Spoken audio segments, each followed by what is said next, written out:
Oh, please, will you get this Harry do it off the damn YouTube? He's going to scare the living crap out of people. He's either going to make sense out of this stuff, or else he's going to drive him crazy. And I mean, I like the dude. My God, it's a scary concept. Run away if you can. Run. Yeah, it's the old Harry do it again. Weaver John C. 54-year-old fart from Roseman. How you doing? I don't have a damn moniker. Everyone else has a moniker. When they're doing all these things, they have fancy stuff. I've seen people try to do the backyard recordings. They have professional cameras. They have professional people doing their recording for them. Nice cutesy music, interludes, everything else going on. I'm sorry, I'm not like that. I'm bargain basement at this point with a damn laptop trying to do this kind of stuff and using up memory left and right. And why, you would ask me, I'm trying to do this stuff? That's a very good question that some people will be asking me a lot of times on. And the thing is, I'm doing this for therapy. You heard me, therapy. No, this is not a doctor therapy situation over here. It's my own version of insanity. Trying to get past it. Simply put, when a lot of things happen to a person, he needs to get things off his chest, because if he doesn't get things off his chest, then what the hell is he doing? I got audio recordings left and right that are my written logs, basically. I gave up trying to do writing these days because my writing's turning out to be worse and worse these days. So visual and audio seems to be the easiest damn thing for me to do in order to get my thoughts and feelings down. I can be comfortable with myself. I can curse and cuss like a damn salty sailor, or an actually just a plain out idiot who doesn't know his ass from a hot rock. Yeah, you heard me say that. But basically, regular dude, okay? I don't know what the regular dudes are. I just know I am. And I'm trying to convey messages to the people out there, if they are actually interested. And why would be interested in a rambling from an old fart like me in the first place? I'm not interesting. I'm not cutesy. I'm like a Jabba the Hutt looking slug. I'm a slug with a lot of things going on in his puny human mind. Of things that have to be sorted out, things have to be told out there, things that have to be shared and experienced, and other things some people are trying to figure out, why is he still here? I don't know, I'm still trying to figure that thing out myself, but I figure being a blithering idiot on YouTube like everybody else these days, I mean, I've seen it. People have professional videos, professional companies doing their recordings, and then there's very few people who can try to get away with just a camcorder or a special camera on a mount, or even holding up a smartphone or cell phone of recording stuff left and right. I've done that on a few occasions left and right. And what I've been trying to do on a laptop is a continuation of an audio recording of putting it into an audiovisual method here, into a system here, trying to get to my thoughts and feelings out. Next thing is logic is saying, then why are you broadcasting this all over the damn place? And I should be asking people the same question on YouTube. If they're so interested in recording their own lives at this point over here, why are they doing YouTube?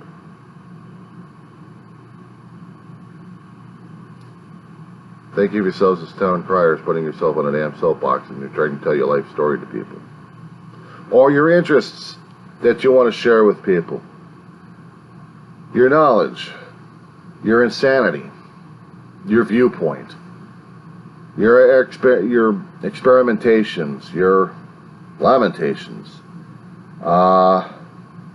things that matter the most, things that excite you, things that depress the crap out of you, things that disgust the living daylights out of you, and out of everybody else. And believe me, there's a lot of stuff out here on YouTube that does that. One of them actually still freaks me out every so often. Trypophobia. Trypophobia. It's just like holes and lesions on skin that people do photoshops, and it's the ugliest damn thing I've ever seen on YouTube. On the internet, period.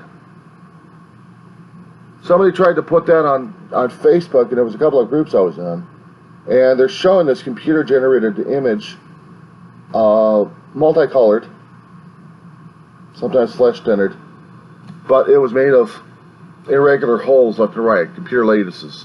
You'd think this damn thing was organically created, and the way it was looking, it was making me nauseous like you would not believe. And I had to research what trypophobia was.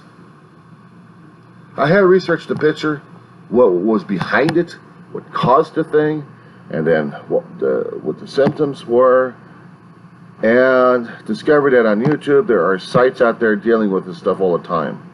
And then Google has the pictures of it. I'm like, oh my God, are you insane?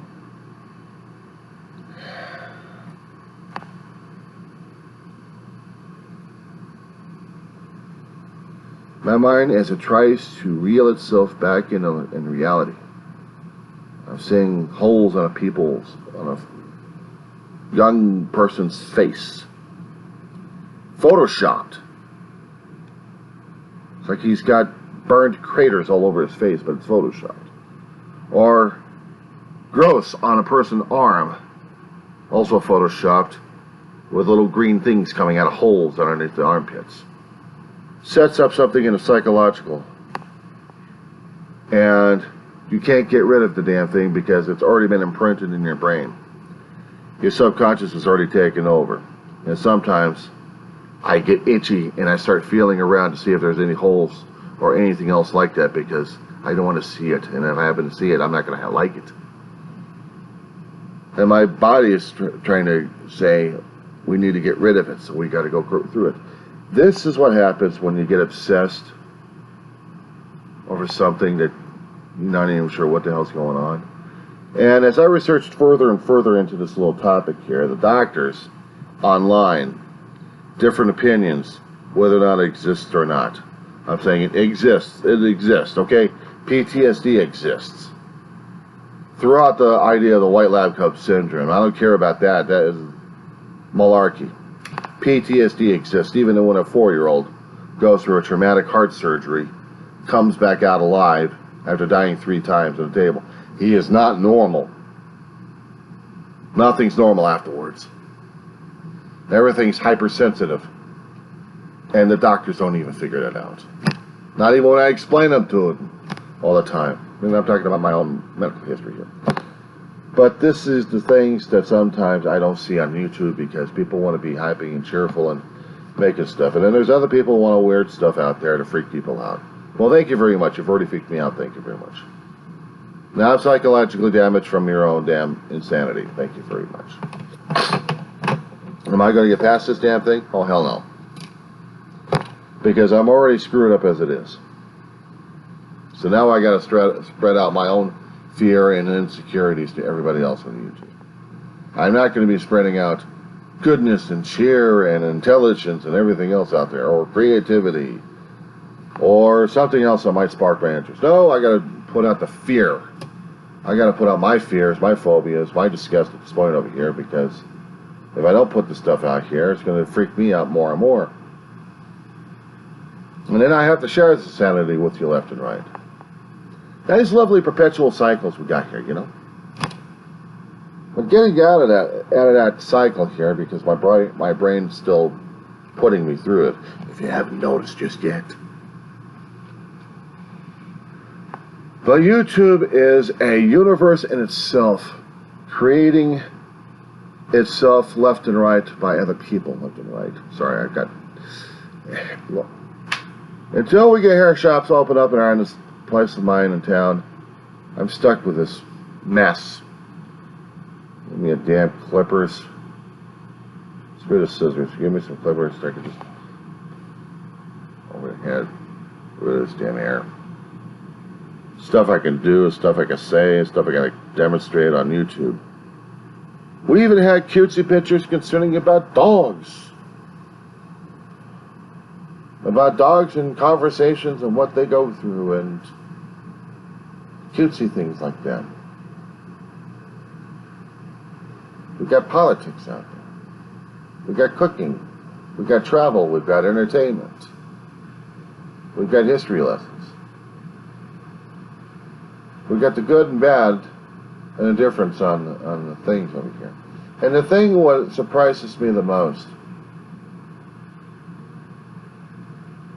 the companies are trying to be commercially viable, trying to gather as much revenue as they can to continue on, offer the services to the people, under the semblance of a First Amendment right being activated for them, but they actually have limitations on this, and people keep forgetting this. Case in point.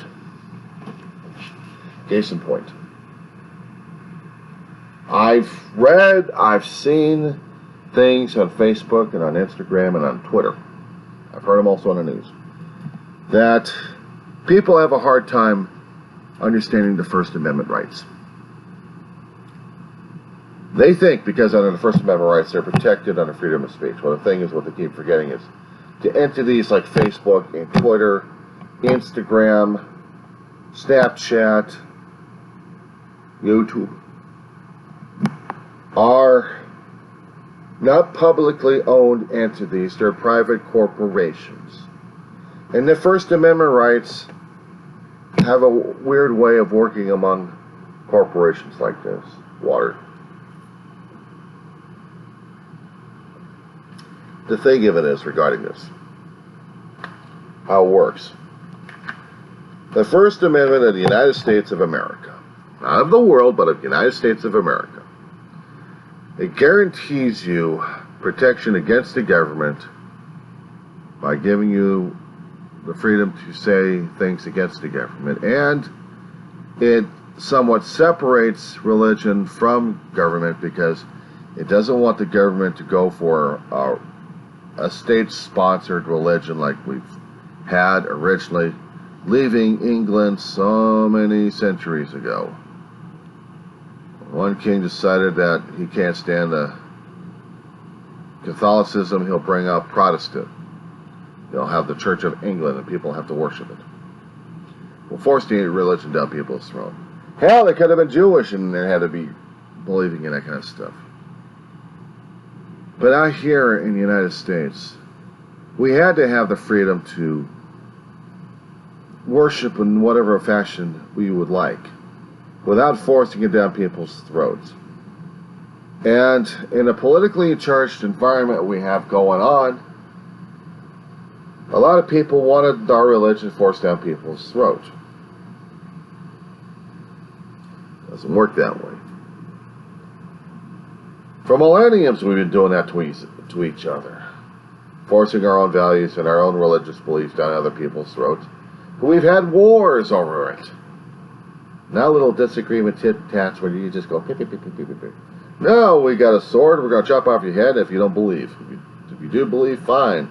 If you don't believe, you're dead. Put in Star Trek terminology, the Borg versus the universe. That's how it is. Ultimatums. And that's how we face. Now, getting to the corporate and the First Amendment situation over here. The First Amendment protects you from the government reprisal, but it does not protect you from consequences. And it does not protect you from corporates who decide that they've got the right to say, and you don't. When you sign that agreement, when you click on that OK, and you hit the submit, you are agreeing to what they're saying. And you have to follow their rules and guidelines. They give you latitude to a point. Past that point, that's where they got you.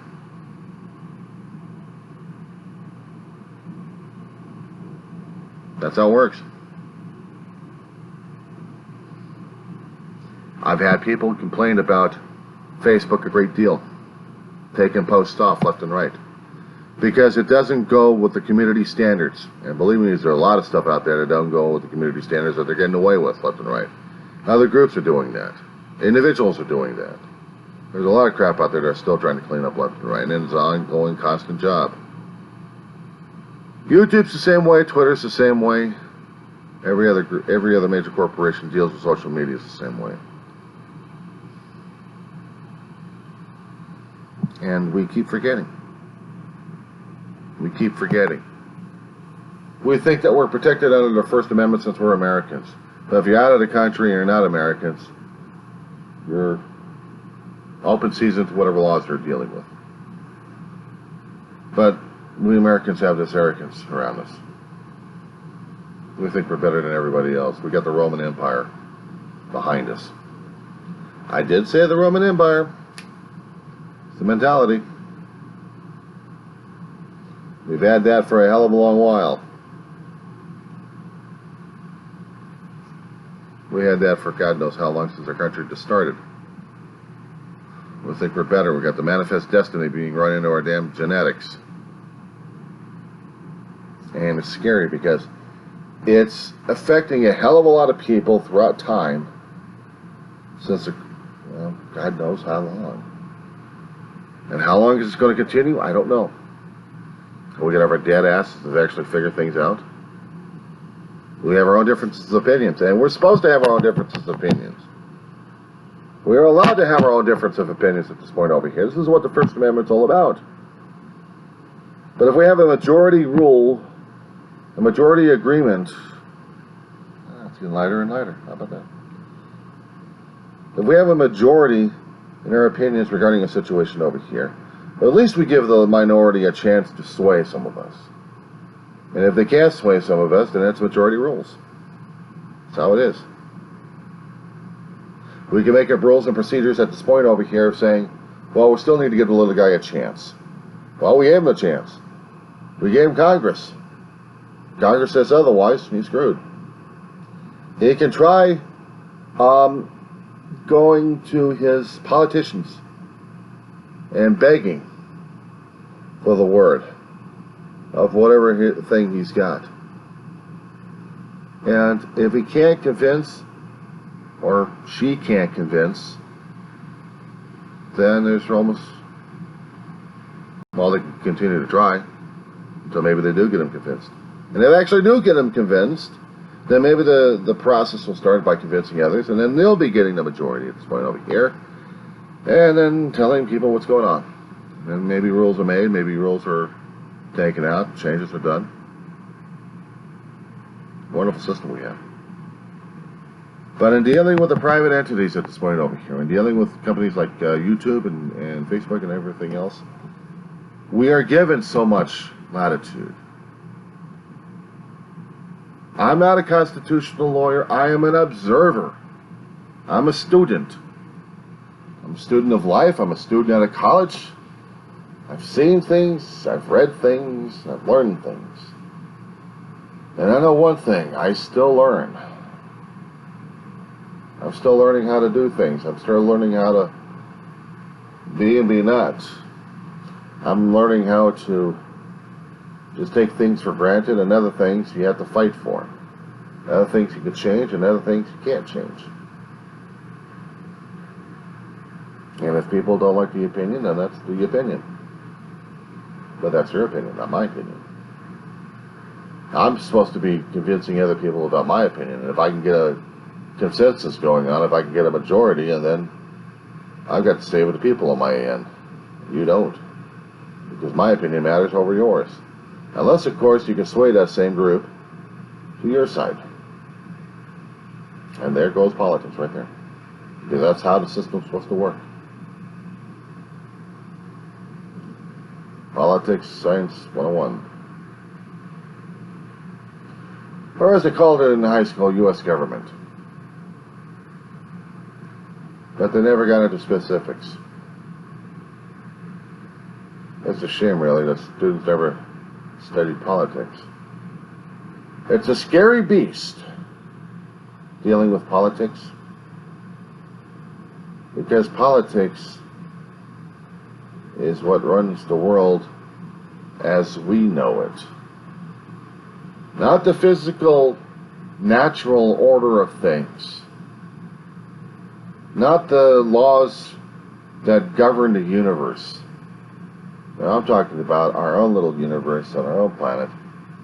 I'm talking about not the laws of nature that run the planet. I'm talking about the laws of nature that run inside us, in our heads.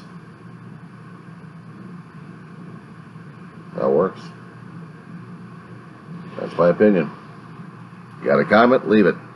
If you got a thumbs up, thumbs down, leave it. If you still don't like me, well, it's been nice knowing you. So the old grunt's out of here again. I'm going to see if I can give me some sleep. You try being an insomniac, narcoleptic, and sleep apnea at the same time. Let's see how you function. Your brain's a whore.